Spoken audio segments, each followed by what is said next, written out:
So there's nothing quite like that warm fuzzy feeling when a new gadget lands on your doorstep. And earlier this week I was lucky enough to be given this A30 pen tablet to test. So I thought I'd make an open the box video to show you or share with you my initial thoughts, and let's take a look inside and what this gadget can do.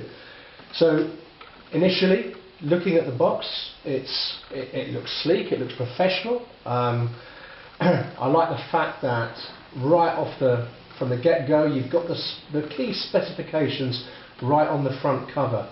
So let's just look at those for a second. We've got 250 pps report rate.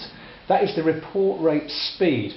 Now that's important because that is the speed, or how many times per second the tablet sends and receives data to your computer. So if you're moving the stylus around, how it knows where the stylus is, how much pressure it's putting on the tablet. And typically 200 is considered standard, so 250 is good. 250 is good. We then go on to the 5080 LPI resolution. That is lines per inch. Now that's important because it's the printing resolution of the images that you create. So if you consider that a newspaper typically runs to around 100 lines per inch, a glossy magazine like a photography magazine or a travel magazine works to between 300 and 350, we're looking at almost 20 times the print resolution of a glossy magazine. So if you can imagine a magazine size times 20, that's how big you can scale up your images without any loss of quality. So for things like posters or canvases or prints, that's going to give you some really good results. And the last one there is 8192 levels of pressure sensitivity.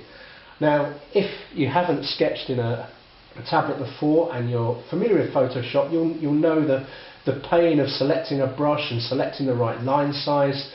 The more modern applications and recent versions of the software that we use to sketch allows you to thicken those lines just by pressing the stylus on the tablet. So I'm not quite sure how many levels of pressure sensitivity you need, but 8192 just sounds off the scale. On the back of the box we have some specifications. So it's telling us it's a 10-inch times 6-inch tablet with a picture.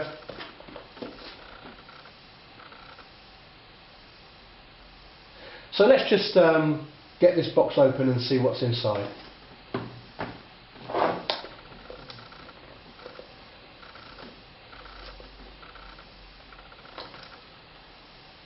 I like the fact that that hasn't actually torn the box.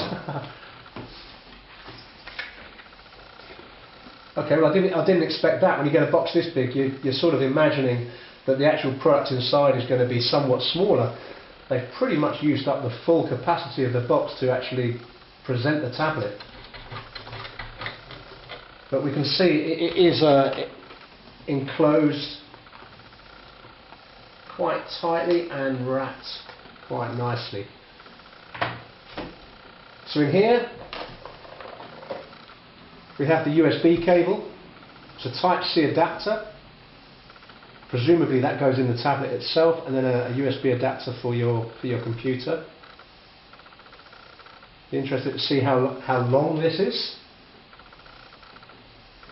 That's about a metre. It's about a metre long.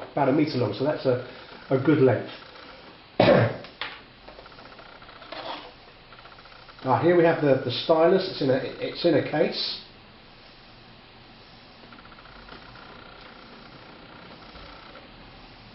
And that's a pretty neat looking pen. It's quite light. 2 hotkey buttons there and the nib. I can feel that pressing in. But it feels like a comfortable implement to draw with.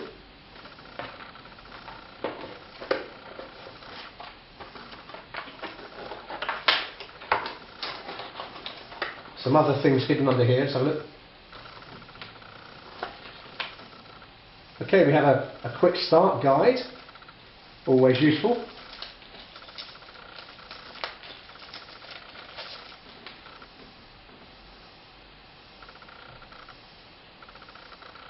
says on the front there, you can use this on Macintosh out operating system 10.6 or later, Windows 10, 8, 7, Vista.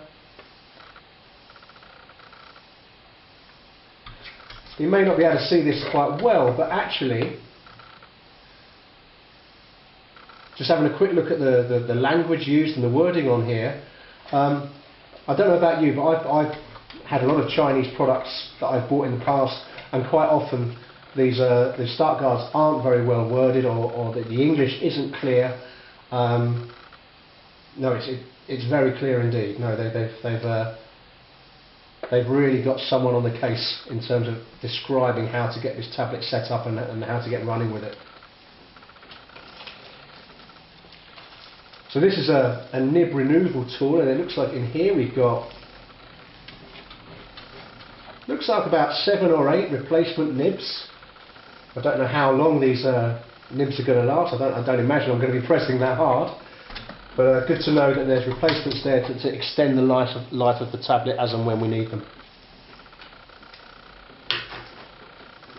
So let's look at the tablet itself.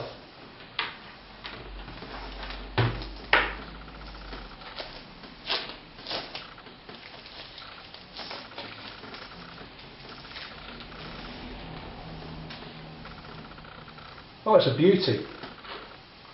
That is incredibly light. That's incredibly light. It looks to be about the size of an A4 piece of paper. Perhaps pull one in here so you can see. So the drawing area is pretty much very similar to the actual screen on my laptop at the back. Looks like we've got an area with like a mouse pad on the left and some hotkeys. The thickness, that's about a little bit thicker than perhaps my smartphone. It feels solid, feels robust. I like it. No, I like it. Now they tell you that the actual VEIKK website, that's where you download the drivers from. Let's just plug this in and see what happens when we try to set this up.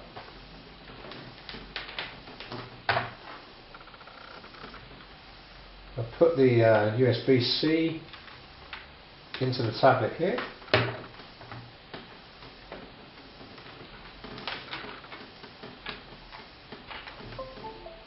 Pop that into my laptop.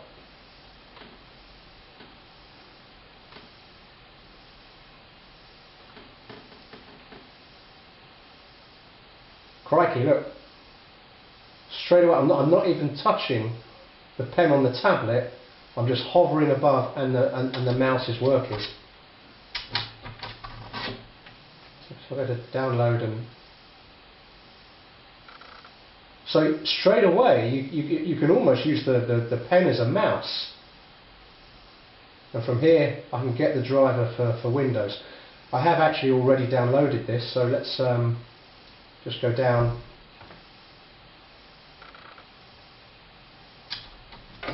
and see what happens when we install the drivers.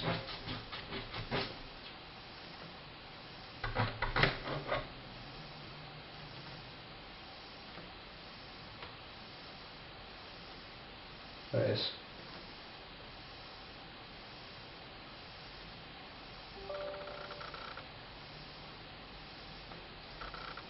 This feels really quite natural already. I'm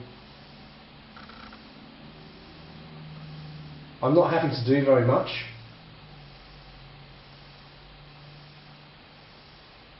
So that's working its way through.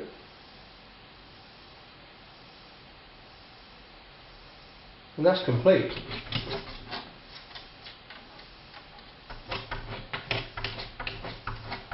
Just, got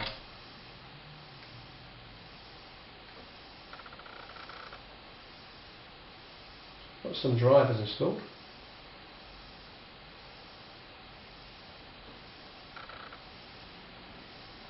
So here's the setup screen. It's like so here I can see that we can set up the hotkeys on the stylus there. We've got these two buttons.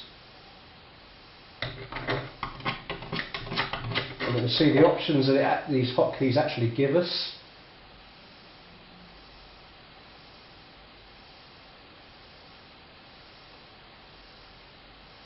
Oh, that's why I was getting a little bit confused earlier. That button's actually a right click. You just have to click the response on the keyboard to get the left click there.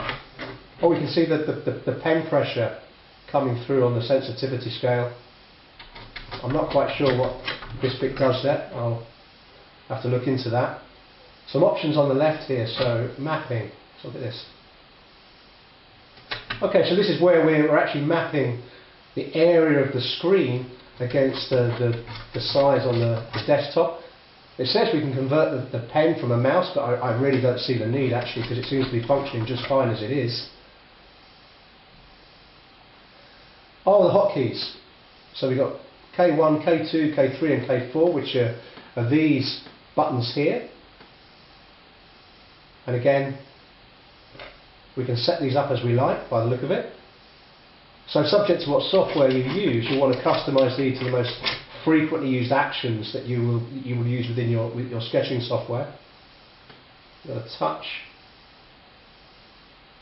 Oh, and this is the little mouse pad area over here on the left here. So you can even set that to touch at the top, the bottom, the left or the right, and give you some more options. Well, that is amazingly straightforward and that is amazingly simple. I think I need to spend some time with it and get it configured and set up how I want it. But I'm already looking forward to sketching and creating something with the tablet, and I'll post more videos at this time. By the way, this tablet was £43 on Amazon. £43, and I'm incredibly impressed. I'm incredibly impressed. So I think that there's not much more to say. It looks like it's going to be a good tool. I'm really looking forward to using it, and as soon as I do, and as soon as I start creating some art, I'll be sure to post it here. So hope to check back with me soon, and let's see what we can do with this thing. Fantastic.